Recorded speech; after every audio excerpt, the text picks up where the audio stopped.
Ayesha Curry, welcome to Call Her Daddy. Thank you for having me. Hey guys, Gamerly here.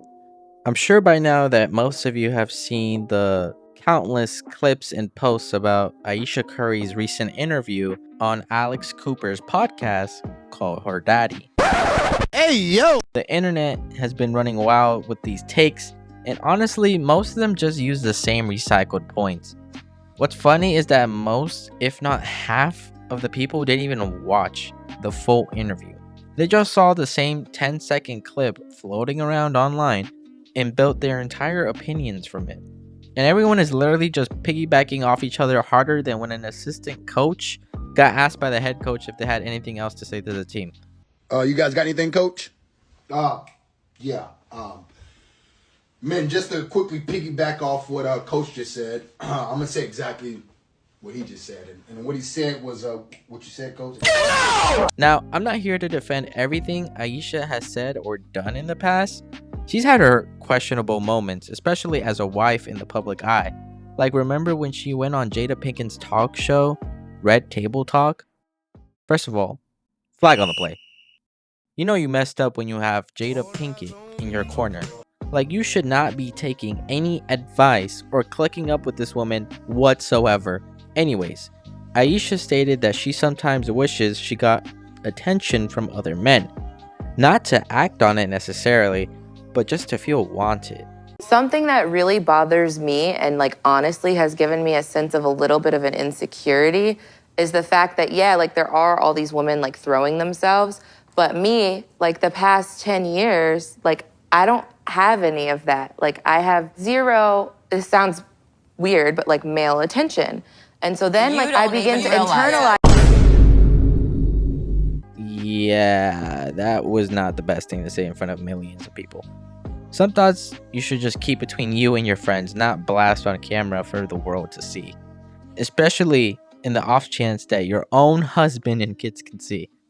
Oh, and then there's that other time in 2017 when she appeared on a show called The Real Daytime, where they brought out a shirtless dude and she jokingly pretended to take her wedding ring off.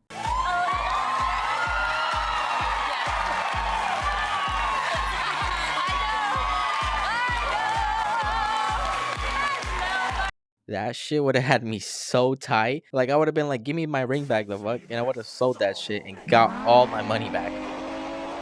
And also, in this same show, she also proceeded to expose Steph Curry for having a foot fetish. This is gonna turn into a whole other thing, but my husband really loves my feet. Oh, I love that. And so, the light was hitting him just right that day. And so I was like, let me just snap this photo and send him a picture of my feet. So I always say, when he says to send nudes, that's what he's getting, a picture of my bare feet. Yeah, not gonna lie, this one should have stayed between y'all. I know bro gets flamed in the locker room for sucking toes. Matter of fact, check his phone. I want to see if he has Feet Finder downloaded. So yeah, overall, not a great look. I definitely get where some of the earlier hate came from, but in this recent interview, she really didn't do anything wrong. In the podcast, Ayesha talked about getting married young at 22 and getting pregnant just 3 months later. And before that, she was chasing her dreams where she was actually an actress. She had been acting since she was literally 3 years old, doing commercials and whatnot and trying to make it big. But when she and Stephen Curry got serious, she had to put everything on hold in order to start her family. She even said that she loves being a mom and doesn't regret it, but that she never really pictured herself as a wife or a mom at that age. Always knew you wanted a big family? No. So, I didn't want kids. I didn't want to get married. I thought I was going to be career girl and that's it. And then apparently, that one statement sent people over the edge. Why? She's just being honest about her life and how it shifted. I have no idea why people are just bashing her for this. I always thought I didn't know that he was going to end up playing basketball. He said he wanted to be a high school basketball coach. Like I thought I was gonna be like the girl out there getting it. So I did. People are also getting on her for wanting to be a breadwinner. Now, some people might say, oh, she's being ungrateful and doesn't have to work or do anything because of Stephen Curry. And while, yes, that's obvious, we know that, it doesn't mean that she can't want to make money and be successful by her own means. It's perfectly okay to want to be ambitious and want to build yourself up and pave your own way to success. I think every man can relate to that feeling. Men have always talked about success and the importance of getting ahead by hard work. Men love a good started from the bottom, now we hear story.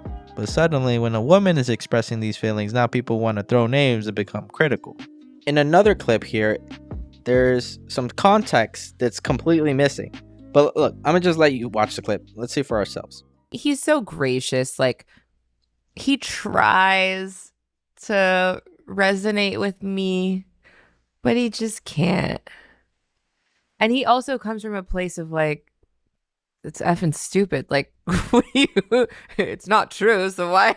And I'm like, but wait, like, listen to how it makes me feel. And he's like, but why does it make you feel like that? People are taking this clip out of context and thinking that she's wanting to do whatever. And, you know, she's like regretting her marriage because of that. But no, if they would have watched a few seconds before that very same clip, they would have known that Alex had actually asked her a question about how she feels when people say things about her online, like about her appearance and behavior. But no, she's not a bop. She's not a 304. She doesn't want a hoe face. Nowhere in the interview did she actually say that. I need some of y'all to actually do your own research before you open your mouth on the internet. She loves Stephen Curry and her family a lot, and she said that multiple times in their interview. I think that people forget that women, even ones married to NBA superstars, are human beings with dreams, life goals, and what ifs. They forget that they're not just one-dimensional beings. She paused her life goals to become a mother. She sacrificed her career for her family. And now she's just reflecting on how that felt. That's not being ungrateful. That's just being real. And yeah, before someone says gamerly, she's not going to let you hit, little bro. Stop simping. Chill. It's not about that. It's just about basic empathy and being real. Real recognizes real. Her feelings are still valid no matter how rich or famous she is. If Steph's cool with it, you know, with the way she feels and her going on these talk shows and whatnot, and he clearly is, because she said so in her interviews, then why is everybody else so pressed? Y'all are acting like this woman's personal reflections are a threat to your lives. Y'all are way too comfortable trying to coach and direct someone else's life when you should be more worried about improving your own. Maybe go outside, touch some grass, and stop projecting your insecurities onto a complete stranger. Anyways, with that being said, thank you guys for watching this video. Be sure to like, comment, and subscribe. Peace out, guys.